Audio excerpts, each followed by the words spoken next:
Anyway, back to Joey Barton, fellas, because that's the issue we're talking about. We always ask you to call in if you've got a view on anything in football. Sports Tonight Live is the Skype address. And we've got Alex, who's a Wimbledon fan, who's up on the Skype wall. Alex, good evening to you.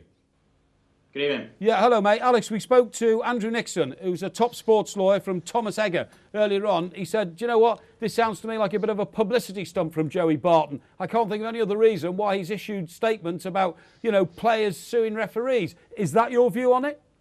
Now, I want to speak in defence of Barton. Okay, fair enough, he might be exaggerating the point slightly. I don't think he's actually going to end up suing a referee. But, the video footage that we watched from the match, it's not a clear-cut decision that the referee made. Two players squared up to each other, and then Johnson overreacted and reacted theatrically, and Barton was sent off for it. But unfortunately for Barton, his reputation precedes him.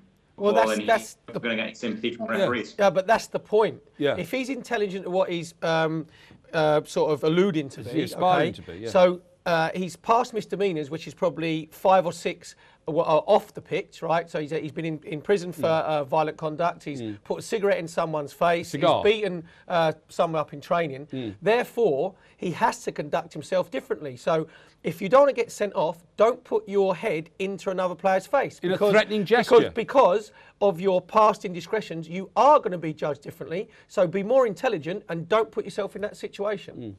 Yeah, but I think it's unfair to judge him wholly on his past reputation. There was a similar incident 2 weeks ago between Clint Dempsey and Craig Bellamy, and both players squared up to each other and both walked away with a yellow card. And if anything, the Dempsey and Bellamy incident was more one-sided. Bellamy just stood there while Dempsey squared up to him, and they both got booked. But those two haven't got a history of violent conduct. They haven't got that history. Yeah.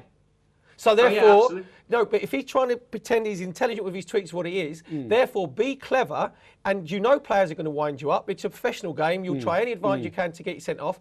And with him saying it's play acting, what about when he threw himself to the floor when he was playing for Newcastle, when Jovino barely touched him, and he actually threw himself to the floor? So this is a case of karma. Grow up, be a man, and just get on with it. Yeah, but it's not just about karma. two wrongs don't make a right. And the whole incident, I think, points to a wider problem within football, where we've had so many decisions lately where referees have, and in referees' defence, usually they haven't seen the incidents and the victims of poor information from assistants. And as another thing that I noticed you did pick up on, it was with Barton, sort of picked up on slightly, was Barton calling for more technology in football. And I think to an extent he's actually right in this. And I think it is going to take an incident like this for some action to be taken. There have been so many incidents lately where referees have been given decisions, and all it doesn't take any high-tech technology. It just takes a fourth official with an earpiece to the referee to just say that wasn't a red card decision. No, but you can't. Alex, hang on, Perry. Perry's made some very good points here about the antecedents of Joey Barton. Why should Joey Barton, through sending out a few, tweets about how badly done he thinks he is, change the course of football and have technology introduced? Most people don't want technology for those sort of incidents. But I don't think it's about.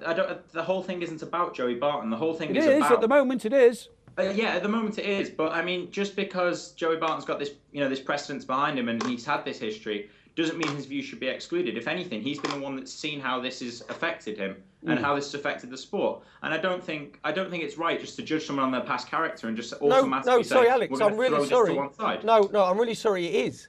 Because he is going to be judged differently because of his past indiscretion. But that's not right. It's not right that he's judged differently. But it's his fault. No, if he hadn't acted like that in the past, he wouldn't be judged like that. And all of a sudden, he's crying wolf about someone who he says has play acted. He didn't throw himself to the floor. Joey Barton did against Arsenal with Jovino. Joey Barton play acted and threw himself to the floor. So then don't become the victim. No, you can't have it both ways. Absolutely, but it does work both ways, and Barton should have been himself. But that's why the point I'm trying to make here is that he does raise a valid point, regardless of his past. It is still a valid point that this is an issue, and it's an issue that the FA seem adamant to just ignore. No, Alex, I've got to interrupt you there. How come within 24 hours of Joey Barton launching an appeal, it was absolutely rejected? The authorities said no, and the reason for that is, and this is touching on what Perry said, even if you lean towards another man and there is minimal contact between the skin on your head and the skin on your opponent's head, you are asking for trouble, aren't you? Yeah, absolutely. But like I was talking about with the Clint Dempsey incident a couple of weeks ago, that went unpunished after it. The FA could have taken retrospective action on that, but they didn't. They let the yellow card stand. They couldn't because action was taken at the time. Yeah, they both got yellow cards, so they can't take retrospective action. You can't do it. Yeah, but this is the thing. This is where it's wrong.